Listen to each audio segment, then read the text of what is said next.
ప్రస్తుతం తెలంగాణ రాష్ట్రంలో ఉన్న ఆర్ఎంపీలు పీఎంపీలు మాకు అన్యాయం జరుగుతుంది, మా పైన ప్రభుత్వం దాడులకు దిగుతుంది, గత ప్రభుత్వంలో ఇట్లాంటి ఇబ్బందులు ఏం లేవు అని చెప్పేసి అన్నారు.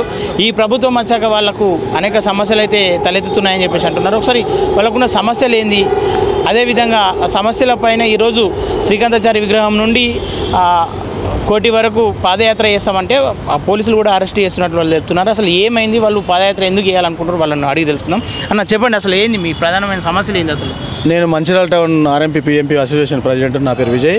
ఓకే, మా ప్రధాన సమస్య ఏంటంటే సార్, వీళ్ళు ఐఎంఈ వాళ్ళు, తర్వాత ఈ మెడికల్ కౌన్సిల్ వాళ్ళు, నేషనల్ వాళ్ళు అనుకోకుండా మాకు ముందస్తు సమాచారం ఇవ్వకుండా దాడులు చేయడం. మమ్మల్ని దాడులు అంటే ఏ రకమైన దాడులు అంటే మేము ఇంజక్షన్ ఇవ్వకూడదని, గ్లూకోజ్ పెట్టకూడదని, తర్వాత ఇంకా ఇతర యాంటీబయాటిక్స్ ఇవ్వకూడదని, ఈ యొక్క ఆంక్షలతోటి గురి చేయడం, మీరు చేయొద్దు ట్రీట్మెంట్ అని చెప్పేసి భయభ్రాంతులకు గురి చేయడం. వాళ్ళు ఏం లేదు సార్, మేము దూది వేసి కాటన్తో మేము ఇంజక్షన్ వేస్తాం కదా, కాటన్ను స్పిరిట్కు తడిపి ఇంజక్షన్ వేస్తాం.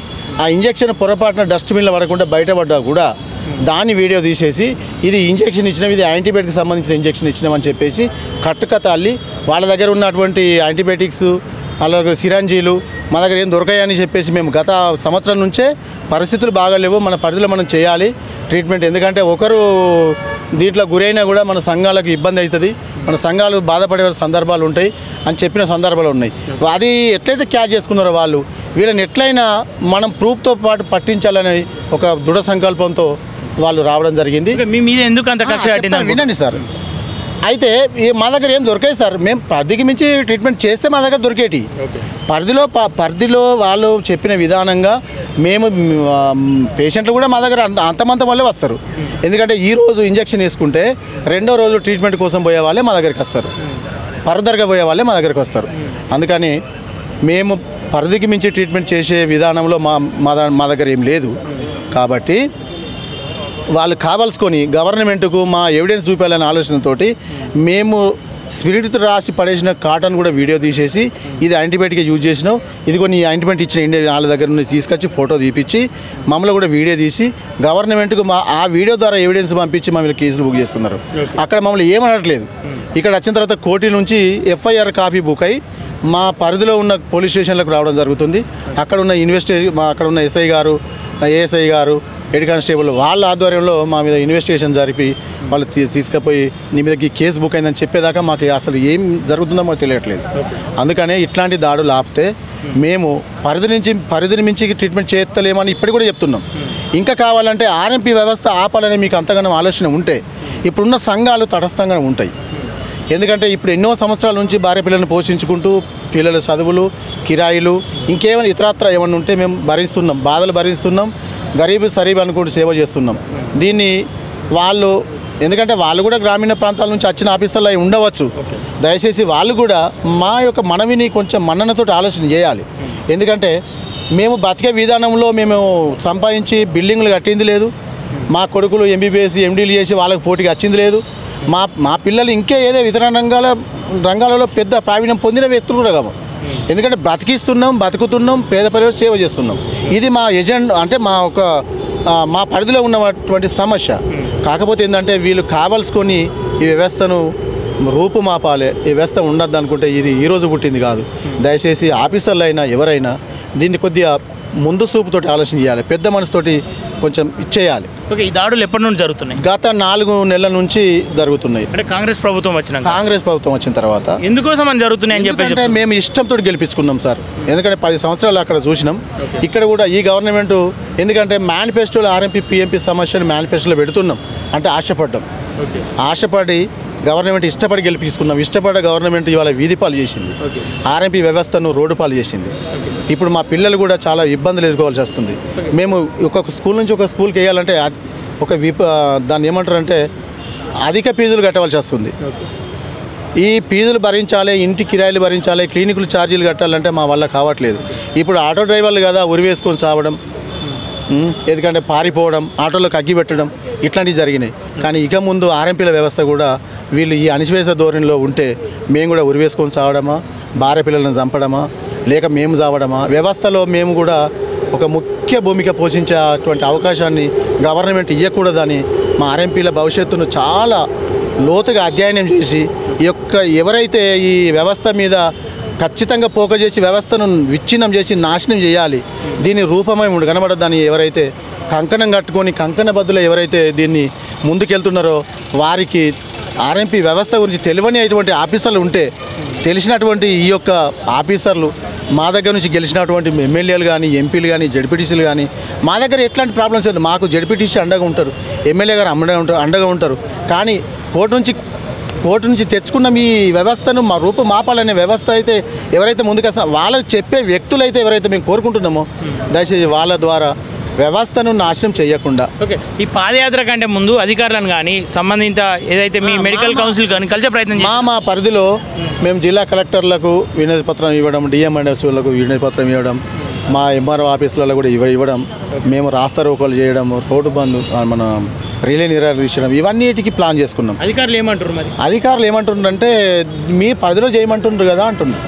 ఓకే, కొంతమంది ఏమంటారు అంటే వైద్యం వికటిస్తుంది ఆర్ఎంపీ డాక్టర్ల హయాంలో అని చెప్పేసి, అందుకే ఇవన్నీ ఆంక్షలు పెడుతున్నామని చెప్పేసి వాళ్ళు అంటారు. సార్, వైద్యం వికటించడం అనేది మా చేతిలో ఉండదు సార్. ఓకే, మేము నిమిత్త మాత్రం మేము నేర్చుకున్న విద్య వరకే చేస్తున్నాం. మా దగ్గర ఎటువంటిది జరగదు.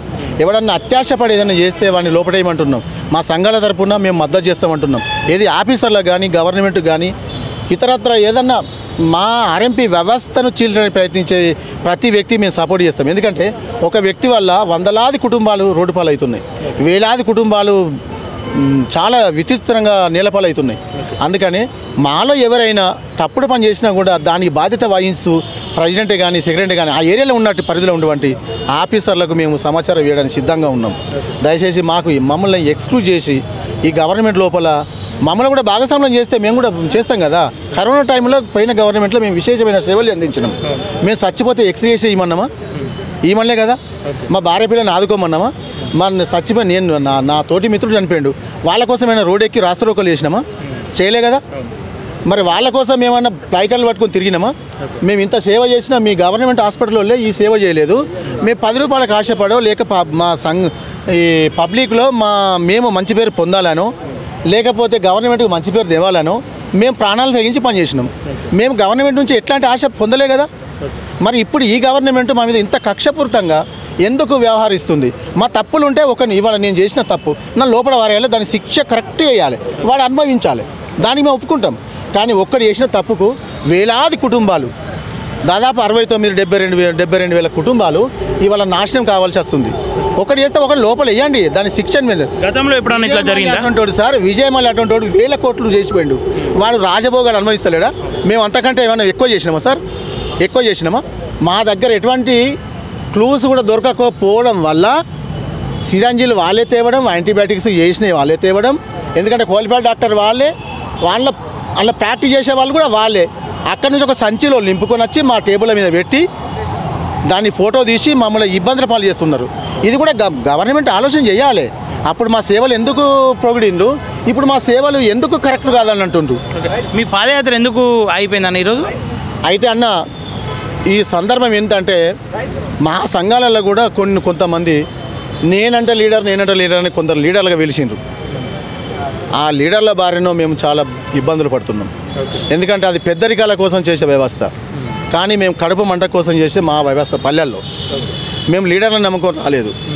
వ్యవస్థను గవర్నమెంట్కు తెలుపుతానని ఆలోచన చేసిన వ్యక్తి కోసం మేము పాదయాత్రకు దాన్ని ఆయనకు మద్దతుగా వచ్చినాం. కానీ లీడరు ఈ చేయాలి ఆ చేయాలి అని చెప్పేసి మా ఆలోచన కాదు. ఎందుకంటే ఇంతకుముందు ఏ లీడర్ అయినా కూడా ఆయన పరిధిలో నీడకు ఉండాలి, కూలర్ కింద ఉండాలి, ఆయన ఫోన్ తోటి ఆయన మాట్లాడుకోవాలి, ఏదన్నా ఉంటే గొప్పగా రాసుకోవాలి అనేది ఒక సబ్జెక్ట్ అయినది. కానీ ఈయన ఏం చేసిందంటే, నేను పాదయాత్ర చేస్తున్నా ఎల్బీ నగర్ నుంచి సార్ ఎల్బీ నగర్ నుంచి ఇక్కడ సెక్రటరీ దాకా మేము పాదయాత్ర చేస్తున్నా, మీరు భాగస్వాములు కానీ అంటే ఇది నిజమే, ఇది బాగుంది, ఇది గవర్నమెంట్ కూడా అవసరమే. ఎందుకంటే మన బాధలు చెప్పుకునే అవకాశం దొరికిందని ఆలోచనతో మేము వచ్చినాం. కానీ దాన్ని అది సఫలీకృతం కాలేదు. దానివల్ల చాలా నిరాశతో మేము ఎదురుపోవాల్సి వస్తుంది. మీ ద్వారా ఇప్పుడు మీ టీవీ ద్వారా మీ ద్వారా గవర్నమెంట్కి ఇంతనే చెప్పుకునే అవకాశం మీరు కల్పించినందుకు మీకు ధన్యవాదాలు తెలుస్తూ ముగిస్తున్నాను. చెప్పండి మీరేమనుకుంటారు? నా పేరు సారంగపాణి, మంచిర్యాల నుండి వచ్చిన. నా వయసు 65 సంవత్సరాలు. గత 35 సంవత్సరాల నుండి నేను ప్రాక్టీస్ చేస్తున్నా.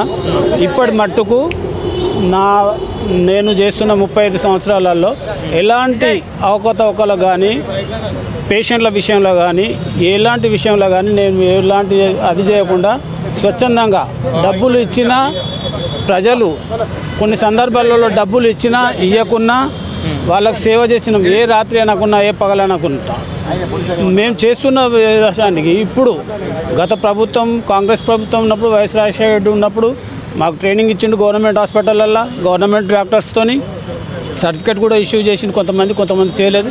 దురదృష్టమో, మా దురదృష్టమో, వారి దురదృష్టమో అకాలంగా మరణించిండు. దాని తర్వాత వచ్చిన ప్రభుత్వాలు కూడా మమ్మల్ని ఏమి ఇబ్బంది పెట్టలే. గత 10 సంవత్సరాలు టీఆర్ఎస్ ప్రభుత్వం ఉన్నది, అప్పుడు కూడా మమ్మల్ని ఏమి ఇబ్బంది పెట్టలే. కానీ ఇప్పుడు కొత్తగా ప్రభుత్వాన్ని మేము కోరి తెచ్చుకున్నాం. ఒక 10 సంవత్సరాలు వాళ్ళకి ఇచ్చిన అవకాశం, ఇప్పుడు కూడా మళ్ళీ వీళ్ళకి కూడా ఒక 10 సంవత్సరాల అవకాశం ఇవ్వాలనే ఉత్సాహంతో మేము కోరి తెచ్చుకున్నాం. కానీ తెచ్చుకున్నందుకు మా మీదైనా వాళ్ళు సవారు చేస్తున్నారు. ఎందుకంటే మేము ఎట్లయితే మంచిగా అనిపిస్తుంది, మాకేం లేదు. మేము చేసుకున్న పరిధిలో మేము శృతి మించి పని చేస్తే మా మీద ఎవరైనా ఒకళ్ళిద్దరు తప్పు చేస్తే చేయొచ్చు. ఇప్పుడు అట్లా అనుకుంటే కార్పొరేట్ హాస్పిటల్లో కూడా వైద్యం వికటించి చనిపోయిన సందర్భాలు ఉన్నాయి. వేల కోట్ల రూపాయలు తీసుకొని కరోనా మూమెంట్లో కోట్లాది రూపాయలు సంపాదించుకొని వాళ్ళు చచ్చిపోయిన శవాలకు ట్రీట్మెంట్ చేసిన సందర్భాలు జరిగినాయి. కానీ మేము అట్లా చేయలేము. మాతోనైతే అవుతుంది, లేకుంటే మీరు ఇష్టం ఉన్న కడిపోండి బాబు, మీరు చేయమని చెప్పి పంపించిన రోజులే తప్ప మేము ఎలాంటి కొరకు ఇప్పుడున్న ముఖ్యమంత్రి కానీ, వైద్యశాఖ మంత్రి కానీ, పిఎస్ శాంతకుమారి గారిని, మా మంత్రిమండలి అందరినీ వేడుకునేది చేతులు ఎత్తి దండం పెట్టేది ఒకటే, మమ్మల్ని ఇబ్బంది పెట్టకండి, మా పొట్ట కొట్టకండి, మా భార్య పిల్లలు మమ్మల్ని బతకనివ్వండి దయచేసి ప్లీజ్.